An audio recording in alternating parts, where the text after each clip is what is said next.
Hello friends, मैं हूं आपका दोस्त पंकज और स्वागत है आपका मेरे YouTube channel Pankaj educational hub में। दोस्तों, आज हम पढ़ेंगे रीजनिंग का एक बहुत ही इंपॉर्टेंट टॉपिक जिसका नाम है कैलेंडर। दोस्तों, ये कैलेंडर टॉपिक किसी भी कंपटीशन एग्जाम में यानी हर कंपटीशन के एग्जाम में इसके एक या दो क्वेश्चन जरूर पूछे जाते हैं। इस टॉपिक को समझने के लिए दोस्तों मैं आपको वादा करता हूँ कि ये टॉपिक मैं आपको पूरा समझा दूंगा और बदले में आप मुझसे ये वादा कीजिए कि आप ये वीडियो पूरा धैर्य से अंत तक देखेंगे। तो बिना समय खराब किए चलते हैं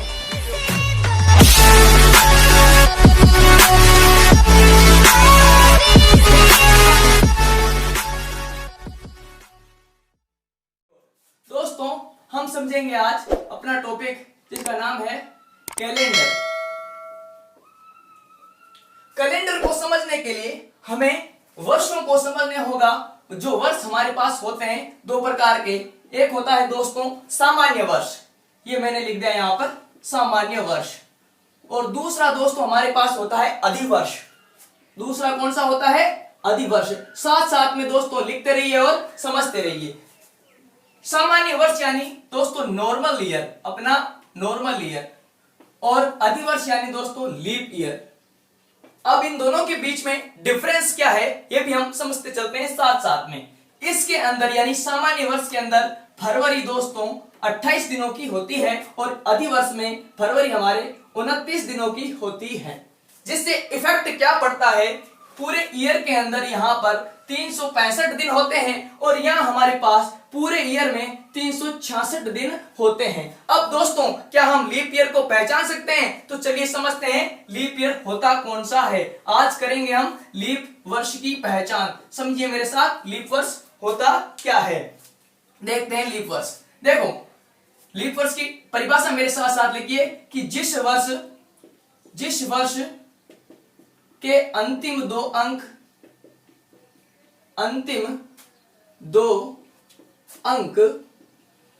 4 से पूर्ण विभाजित हों।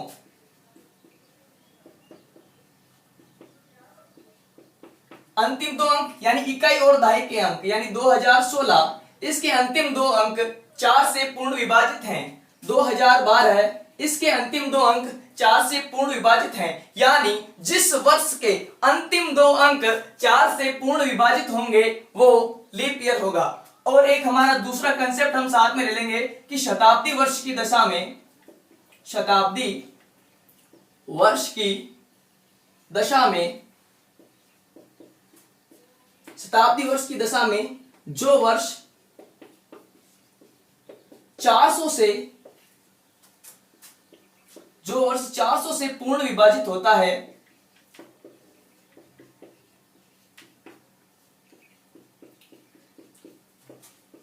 लीप वर्ष कहलाता है।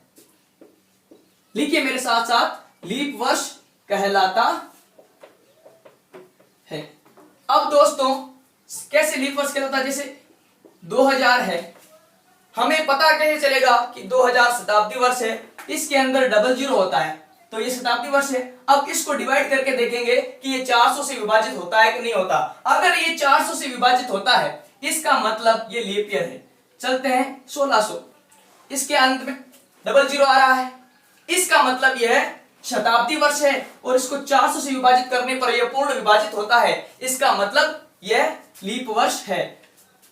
हमने अभी तक क्या समझा दोस्तों कि अगर नॉर्मल ईयर अपने पास ये है तो 4 से पूर्ण विभाजित करना है अंतिम दो अंकों को, और अगर शताब्दी वर्ष है तो 400 से विभाजित करना है। एक नया कंसेप्ट और लिखिए, हमारा उसका नाम है विषम दिन। लिखिए विषम दिन। विषम दिन की परिभाषा मेरे साथ लिखेंगे कि दिनों की संख्या को 7 से विभाजित करने पर, दिनों की संख्या को 7 से विभाजित करने पर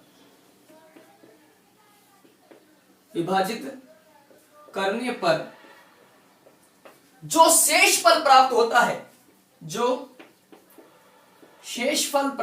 है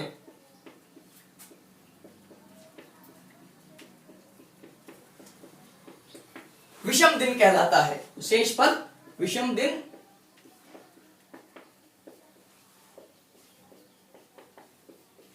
कैसे विषम दिन कहलाता है? जैसे मेरे पास है 68 डेज, 68 दिन मेरे पास हैं। अब इसमें कितने विषम दिन हैं? तो 68 को हम विभाजित करेंगे 7 से, तो 9 सत्ते 63 और बच गए अपने पास 5, तो 5 हो गया विषम दिन। वैसे ही कोई हमसे पूछ ले कि सामान्य वर्ष में कितने विषम दिन होते हैं, तो हम 365 को विभाजित करेंगे 7 से, तो 7 पंजे 35 बचा 1 उतारा 5 और ये मेरे पास आ गया विषम दिन 1। अगर कोई हमसे पूछ ले कि अधिवर्ष में कितने विषम दिन होते हैं, तो 366 को हम विभाजित करेंगे 7 से, तो 7 पंजे 35 और बचा अपने 1 आया 6, 14 और बच गए ये 2, तो 2 विषम दिन हमारे पास हो गए। तो मैं समझता हूं कि आपको विषम दिन का कंसेप्ट क्लियर हो गया होगा। अब एक छोटी सी प्रैक्टिस कर लेते हैं कि आप लीप ईयर और अलीप ईयर में डिफरेंस को समझ गए हैं क्या? 2016 लीप ईयर है या अलीप ईयर? 2015 लीप ईयर है या अलीप ईयर? 1900 लीप ईयर है या अलीप ईयर? और 2000। इन चारों को समझिए कौन सा लीप ईयर है और कौन सा अलीप ईयर। इसके अंतिम 2 अंक देखिए 4 से विभाजित होते हैं, यस 4 से विभाजित होते हैं, इसका मतलब ये लीप ईयर है। देखिए इसके अंतिम 2 अंक 4 से विभाजित होते हैं, नहीं होते, इसका मतलब ये लीप ईयर नहीं है। अब ये देखो इसके अंतिम 2 अंक होगा तो चक्कर नहीं है, क्योंकि यहाँ पे 2 जीरो आ गए, इसका मतलब इसको 400 से विभाजित करना है, ये 400 से विभाजित नहीं होते, इसका मतलब ये भी लीप ईयर नहीं है। और 2000 इसके अंत में 2 जीरो आते हैं और ये 400 से पूर्ण विभाजित होता है, इसका मतलब ये लीप ईयर है। वर्ष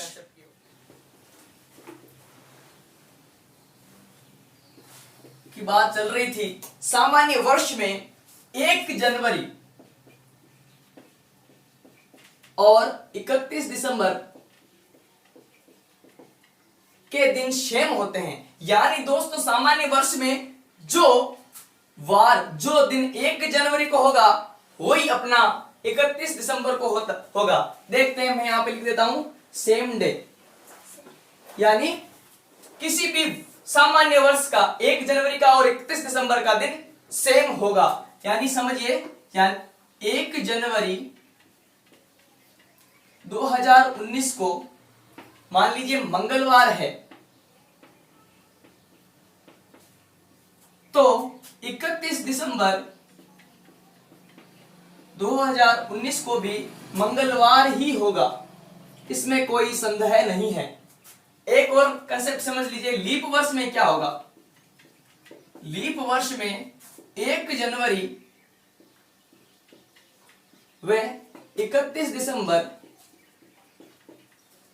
सेम नहीं होके 1 जनवरी को जो डे होगा उसका नेक्स्ट डे 31 दिसंबर को होगा। समझते हैं इसका। मान लीजिए 1 जनवरी 2016 को शुक्रवार है, तो 31 दिसंबर 2016 को इसका एक नेक्स्ट डे यानी शनिवार होगा। उम्मीद करता हूं यह कंसेप्ट भी आपको समझ में आ गया होगा। एक छोटा सा कंसेप्ट दोस्तों और ले लेते हैं, यानी 5 जनवरी 2005 को मान लो मंगलवार है, तो 5 जनवरी 2006 को क्या वार होगा? डेट भी सेम, मंथ भी सेम और वर्ष एक नेक्स्ट या 2 नेक्स्ट हो, तो दोस्तों इसको हम कैसे समझेंगे कि अगर इस दरमियान फरवरी 28 दिन की गई है, 5 जनवरी 2019 के बाद में फरवरी आई, वो कितने दिनों की थी? ये एक सामान्य वर्ष है, इसका मतलब फरवरी 28 दिनों की थी। अगर फरवरी 28 दिन की होती है तो अगला सिर्फ 1 वर्ष ऐड होगा, यानी इस दिन बुधवार है। एक छोटा सा कंसेप्ट दोस्तों और ले लेते हैं, और लीप वर्ष।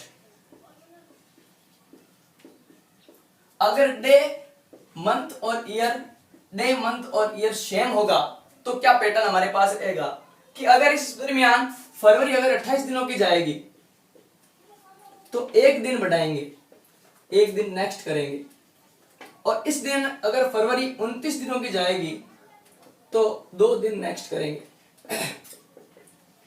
आप शायद नहीं समझ पाए होंगे, एग्जांपल से आप समझ जाएंगे। 5 जनवरी 2007 को यदि शुक्रवार है तो 5 जनवरी 2008 को क्या वार होगा? दोस्तों 2007 की फरवरी आ गई है पर 2008 की फरवरी अभी नहीं आई है। 2007 की फरवरी कितने दिनों की है? ये एक सामान्य वर्ष है, इसका मतलब यहां पर फरवरी 28 दिनों की है।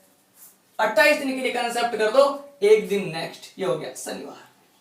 अगर इसको आगे बढ़ाएं क्वेश्चन को कि 5 जनवरी 2009 को क्या वार रहेगा, तो दोस्तों 5 जनवरी 2008 की फरवरी निकल चुकी है और 2008 की फरवरी लीप वर्ष होने के कारण 29 दिनों की है। तो यहां पर मैंने बताया था 29 दिनों की फरवरी होने पर 2 दिन नेक्स्ट करेंगे, तो शनिवार से 2 दिन नेक्स्ट, रविवार सोमवार यहाँ का आंसर होगा।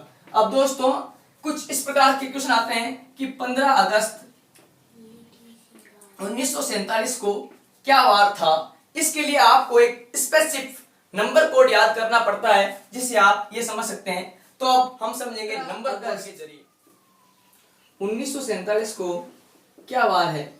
इसको इस प्रकार के क्वेश्चन सोल्व करने के लिए आपको कुछ नंबर कोड याद करने पड़ेंगे। जैसे ये जनवरी, फरवरी, मार्च, अप्रैल, मई, जून, जुलाई, अगस्त, सितंबर, अक्टूबर 12 महीने हैं, इनके अलग अलग कोड हैं 033 614 625 035। दोस्तों ये नंबर कोड आपको याद करने पड़ेंगे। 10 अंकों के नंबर तो आप याद आसानी से कर लेंगे और 2 अंक एक्स्ट्रा हैं, तो एग्जाम को क्रैक करने के लिए ये आपको याद करना पड़ेगा। अब देखिए ये तो हमारा सामान्य वर्ष का, साधारण वर्ष का कोड है।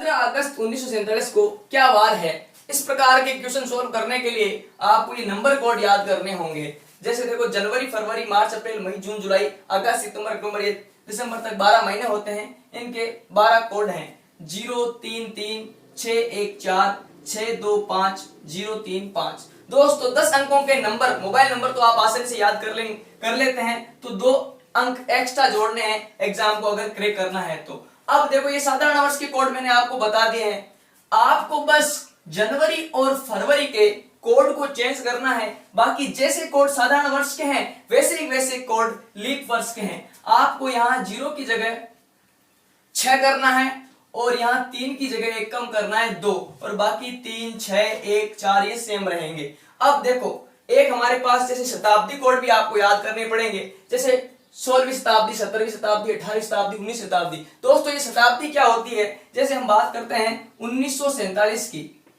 तो 19 ये है शताब्दी और 47 है शताब्दी वर्ष। बात करते हैं 1857 की, तो 18 है शताब्दी और 57 है शताब्दी की वर्ष। तो दोस्तों अगर हमें 16वीं शताब्दी दे रखी है तो उसका कोड रहेगा 6, 17वीं दे रखी है 4, 18वीं 2, 19वीं 0। हमें ऐसे याद करने हैं दोस्तों, जैसे ये हमारा हाथ है तो यहाँ पर 16 17 18 19, तो 6 4 2 0, 20 21 22 23 6 4 2 0। इस प्रकार हम याद कर सकते हैं। यानी देखो 16 17 18 19, यहाँ 16 है तो 16 के नीचे 6 आ गया, क्यों यहाँ पर भी 6 है। उसके बाद 2 2 घटाते रहेंगे, 6 में से 2 गया 4, 4 में से 2 गया 2 और 2 में से 2 गया 0। उसी प्रकार से जैसे 20 21 22 23 24 25 26 ये कंटिन्यू चलता रहेगा। अब इस क्वेश्चन को हम सोल्व कर लेते हैं। दोस्तों इस क्वेश्चन को सोल्व करने के लिए आप पूरे धैर्य से मेरे साथ जुड़े रहिए। सबसे पहले हमें लिखनी है डेट। डेट मेरे पास है 15। सबसे पहले क्या लिखनी है दोस्तों, डेट। उसके बाद अगस्त का कोड लिखना है और ये ध्यान करना है कि ये कौन सा वर्ष है, लीप वर्ष लीप वर्ष का यहाँ पर कोई कंफ्यूजन नहीं है, क्योंकि यहाँ पर हमारे पास अगस्त जनवरी फरवरी में ध्यान रखना है कि लीप वर्ष है या अलीप वर्ष है। अब अगस्त का कोड क्या देखते हैं, तो अगस्त का कोड अपने 2 है, तो मैं यहाँ पे लिख देता हूं 2। फिर 19वीं शताब्दी का कोड दोस्तों हमें समझना है, तो 19वीं शताब्दी का कोड क्या है 0। 19वीं शताब्दी का कोड मैंने लिख दिया यहाँ पे 0। अब दोस्तों ये हमारा हो गया, ये भी हो गया और ये भी हो गया। अब बच्चा 47, तो एज इट इज लिखना है। अब दोस्तों इसको, ये चौथे नंबर पर आया है ना, फर्स्ट सेकंड थर्ड फोर्थ, तो इसको 4 से डिवाइड करके भागफल लिखने हैं। तो ये कितनी बार डिवाइड होता है, 11 चौके 44, तो हमने यहाँ में 11 यहाँ पे लिख दिया है। अब इनको सबको ऐड कीजिए और 7 से डिवाइड कीजिए। 5 और 2 7 और 7 14 15, हासिल 1, 2 और 4 6 और 1 7, यहाँ हमारे पास आए 75। और 75 को दोस्तों हम 7 से डिवाइड करके विषम दिन निकालेंगे तो 10 सत्ते 70 और हमारे पास बचा 5। तो पांचवा दिन कौन सा होता है? देखो, first, second, third, fourth, fifth, six और सेवंथ। तो यहाँ पे पहला सोमवार, दूसरा मंगलवार, तीसरा बुधवार, चौथा गुरुवार, पांचवा शुक्रवार, छठा शनिवार और सातवां होगा रविवार। अगर 0 आएगा तो भी होगा रविवार। ये हमने समझ लिया। अब हमारा 5 आया है शेषफल, तो पांचवा दिन कौन सा है? शुक्रवार। तो दोस्तों 15 अगस्त 1947 को क्या होगा? शुक्रवार। एक दो क्वेश्चन इसके और प्रैक्टिस कर लेते हैं ताकि ये कंसेप्ट हमारा अच्छे से क्लियर हो जाए। एक ले लेते हैं दोस्तों, 26 जनवरी 1950।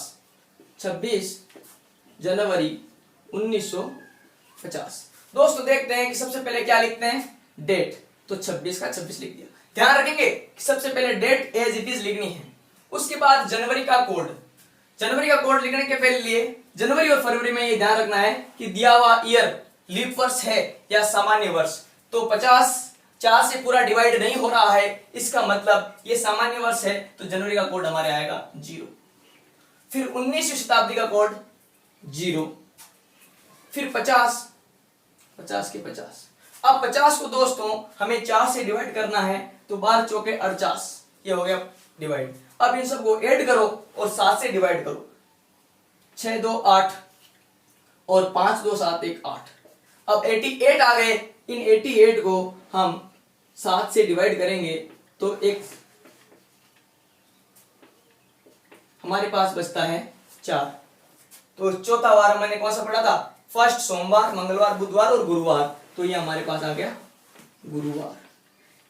इन प्रकार के क्वेश्चन आप नंबर। दोस्तों एक चीज यहाँ पे देखिए कि चौथी संख्या फर्स्ट, सेकंड, थर्ड, फोर्थ यहाँ पर 4 से डिवाइड करते हैं। आपके दिमाग में ये प्रश्न उठ रहा होगा कि यहाँ पे 4 से ही डिवाइड क्यों करते हैं? तो इसका आंसर मैं आपको बताता हूं कि ये 50 है, तो 50 के अंदर कितने लीप वर्ष गुजर चुके हैं ये पता करते हैं। जैसे 4 वर्ष के बाद लीप वर्ष आते हैं, तो 4 से डिवाइड करने से ये पता चल जाता है कि कितने लीप वर्ष गुजर चुके हैं। जैसे यानी 50 को 4 से डिवाइड किया यानी 12 लीप वर्ष पूरे हो चुके हैं। शेषफल को ध्यान में नहीं रखना है। एक बार मेरे साथ रिवीजन कीजिएगा कि सबसे पहले लिखते हैं डेट, महीने के कोड, शताब्दी के कोड और वर्ष। दोस्तों इन दो चीजों के तो अपन को कोड लिखने हैं और ये एज इट इज लिखनी है, यानी कोड तो सिर्फ 2 याद रखने हैं, बाकी आपको कैलकुलेशन करना है। देखने के लिए आपका बहुत बहुत धन्यवाद। वीडियो को लाइक करें, चैनल को सब्सक्राइब करें और ज्यादा से ज्यादा शेयर करें। ऐसे ही इसका सेकंड पार्ट में आपके सामने बहुत जल्द लेके आने वाला हूं। धन्यवाद।